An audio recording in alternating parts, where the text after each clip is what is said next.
BNP স্থায়ী কমিটির সদস্য সালাউদ্দিন আহমেদ বলেছেন, ফেব্রুয়ারিতে নির্বাচন হবে, এ নিয়ে কোনো শঙ্কা নেই। তবে দু একটি দল বিভ্রান্তির চেষ্টা করছে উল্লেখ করে এটি তাদের কৌশল হতে পারে বলে মন্তব্য করেন তিনি।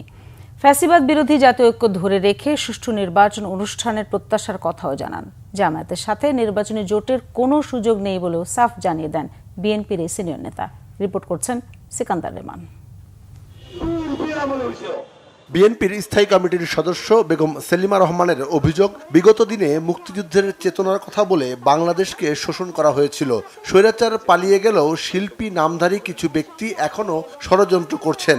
কালচারাল ফ্যাসিস্টদের বিরুদ্ধে জাতীয় প্রেস ক্লাবের সামনে এক মানববন্ধনে এসব কথা বলেন সেলিমা রহমান। এদেশের মানুষের চিত্র, এদেশের মানুষের ছবি এবং এদেশের মানুষের কথা বলার অধিকার, সেই অধিকার যেন ফিরে আসে। আপনারা সাবধান হয়ে যান, কারণ ছাত্র জনতা, শিল্পী এবং নারী, পুরুষ, শিশু সবাই আজ সচেতন। আপনারা সচেতনতার কথা বলে লাভ নাই, চেতনার কথা বলেও লাভ নেই। মুক্তিযুদ্ধ চেতনার কথা বলে বাংলাদেশকে শোষণ করেছেন এই আপনারাই। এদিকে চলমান রাজনীতি ও আগামী নির্বাচন নিয়ে সাংবাদিকদের সাথে কথা বলেছেন বিএনপি স্থায়ী কমিটির আরেক সদস্য সালাউদ্দিন আহমেদ। কোনো দল নির্বাচনে না যেতে চাইলে সেটা তার রাজনৈতিক স্বাধীনতা, গণতান্ত্রিক স্বাধীনতা বটে।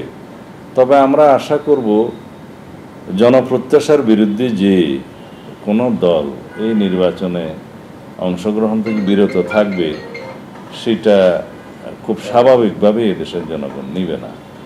কোনো যৌক্তিক কারণ যদি থাকে, তারা সেটা সংশ্লিষ্ট সকল কর্তৃপক্ষের সাথে আলোচনা করতে পারে।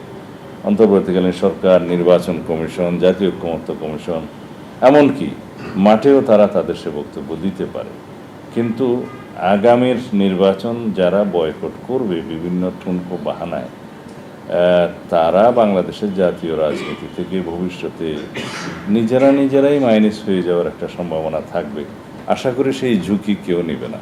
সালাউদ্দিন আহমেদ জানান, কয়েকটি ইসলামী ঘরানার দলের সাথে আলোচনা হচ্ছে, তাদের সাথে জোট হতে পারে, তবে সেটি এখনো চূড়ান্ত নয়।